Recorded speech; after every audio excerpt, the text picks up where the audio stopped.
it's Paul Ward here, and welcome to another 15 minutes. I just wanted to spend a few minutes with you today going over a very important topic, and that is zoning. Okay, a primary question that folks ask about, but often don't understand is what is the zoning of the property that they are thinking about purchasing? Because zoning really does dictate what you're allowed to do and what you're excluded from doing. So I just wanted to go over zoning ordinances and the rules in general. And of course, feel free to reach out to me if you have any specific questions. So quick side story, fairly recently, my son was very excited about putting a chicken coop in our backyard. And he was spending hours watching YouTube videos and what style of coop he wanted to build and taking care of the chickens, only to find out that our local HOA was going to not allow that. So local zoning ordinances and HOA rules, of course, are very important when it comes to what you're allowed to do and not allowed to do on your property. A lot of the rules in Ventura County relating to zoning are in the Ventura County Non-Coastal Zoning Ordinance book. It's a 450-page document. I don't expect you to be an expert on this stuff, and certainly reach out to me if you have any specific questions. But I just wanted to go over the basics with you for a few minutes so you have a general understanding of what the zoning rules are here in Ventura County. Okay, so zoning is divided into different districts or zones. Okay, we call them zones. And basically each zone determines by its abbreviation or its category, determines what's allowed and what's not allowed. They also have minimum lot sizes. So the larger parcels are typically open space and agricultural exclusive. That's OS and AE. Open space being a 10-acre minimum size and ag exclusive being a 40-acre minimum size. There's also rural agricultural, rural exclusive, and single family estate.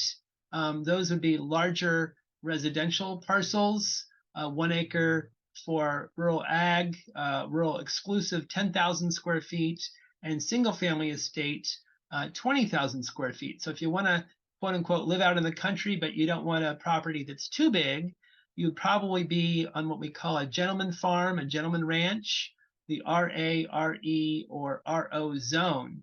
And then of course you get into your traditional residential parcels. That's, quote unquote living in town, living in the city, single family residential, multifamily residential, R1, R2, single plan development, RPD. So tighter densities, but more restrictive the smaller the parcel. So if you're looking to purchase a bigger property with some land, you certainly want to research what's allowed and what's not allowed. People ask me quite frequently the difference between open space and ag exclusive zoning. Okay, open space, we think of wide open spaces and protecting the natural habitat, and that of course is all very, very true, but it is not totally restrictive. You are allowed to build a home plus outbuildings in an open space zoning. And actually what I've found over the years is in some instances, open space is actually more flexible or can be more flexible than the ag exclusive zone. So for instance, you are allowed to put a bed and breakfast and a dog kennel and a wedding venue in an open space zone. Now they do require special permits, which I'll go over in a minute, but the open space is not as restrictive as you would think it is. The ag exclusive zone is really about protecting agriculture for the long term. That's why it's called agricultural exclusive. And these are typically your larger farms, okay, your 40-acre ranches. And then the smaller rural properties, your RA, rural agricultural, rural exclusive, single family estate. These are ranchette type properties, okay? You want to live in the country, have a small orchard, have a family orchard, have the chickens that my son was not allowed to have, okay? Live a nice rural quiet lifestyle, but not be a big corporate agricultural farmer. Okay, these are typically your 1 to 5 acre parcels, maybe even a half of an acre, some space between neighbors. Okay, there is information available as to what is allowed in the different zones. Okay, so on this particular sheet, if you're watching on YouTube, you can see it, or if you're listening, you can pull it up later.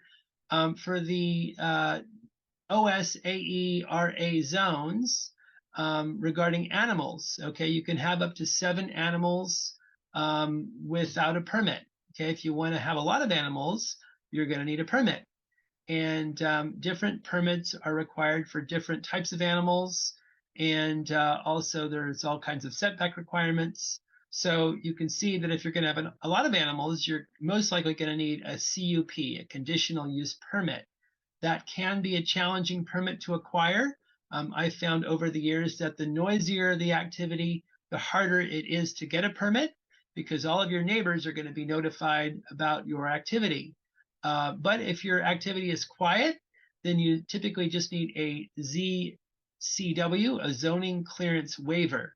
Okay, so a much easier permit to acquire than a conditional use permit. If you want to build a structure on your property, okay, there are zones that allow for agricultural structures, and there are properties that do not allow for agricultural structures. Okay, so if you want to have a small facility in relation to agricultural sales, the OSAE and RA zones do allow for a structure, but the rural exclusive does not. So, you know, you've got to really pay attention to what you want to do on your property, because the zoning will dictate what you're allowed to do and what you're prevented from doing. Maybe you want to build a big metal warehouse on your property, and I've seen some amazing quote unquote metal barns. You know, they've turned into toy barns, but the zoning will dictate how large a structure you're allowed to have. Okay, so if you want to build a big metal barn that's over 1,000 square feet but less than 10,000 square feet, you need to be in the OSAE or RA zone, or you could be in the rural exclusive zone, but it's a harder permit to acquire.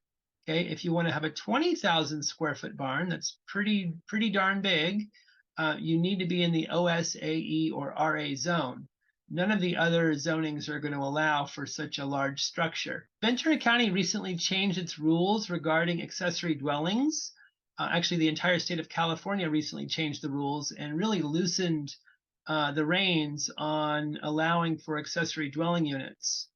With our housing shortage, it's really become an issue. So they really want to provide for more housing on all types of properties.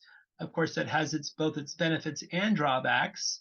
But in relation to the topic at hand here, the OSAE, RA, RE zonings, it really does allow an opportunity for larger property owners to create more housing on their parcels. So traditionally, a OS and AE zone is always allowed for a 1,200 square foot guest house and an 1,800 square foot caretaker's house. But now you might even be able to have what they call a junior ADU attached to the main house. So you could have essentially up to 4 living spaces on a 10 or 20 acre parcel. So this has been challenging in the past, but now, you know, you buy a 20 acre parcel and maybe you've got one house, you could have potentially 2 to 3 more homes on that 20 acre parcel. Okay, how do you find the zone or the zoning for a particular parcel that you're interested in? My favorite website for finding this information is maps.ventura.org, maps.ventura.org.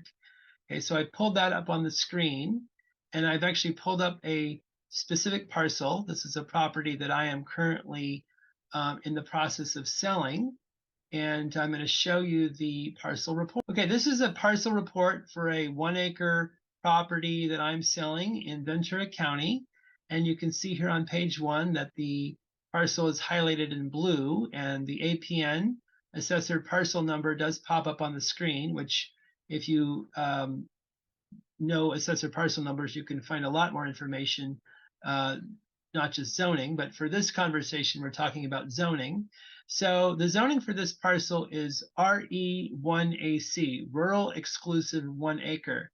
So all of the allowances for rural exclusive are allowed on this property. Okay, so you could have horses, you could have chickens, you could build a metal barn of a certain size, you could have a horse barn, and 1AC, that's the minimum, 1 acre minimum. So you might say, oh, I've got 1 acre, I want to have turn one parcel into 2 parcels. No, you're not going to be able to do that. 1 acre is the minimum for this particular parcel. Rural exclusive 1 acre. Okay, just to recap, the report that I was referring to is the Ventura County Non-Coastal Zoning Ordinance. It's a 450-page document, and I will put a link to this video so you have easy access to it. And if you want to scroll down to section 3, it will talk about all the different zonings and what's allowed and what's not allowed. So hopefully you found this information helpful. I want to provide interesting content on a frequent basis. And of course, if you have further questions or specific questions about a particular property or a particular topic, feel free to reach out. You can always email me, paul@homeandranchteam.com. and call or text 805-479-5004. We are here to help. And of course, have a great day. And of course, we want to thank our sponsor, Opus Escrow and the Money Store.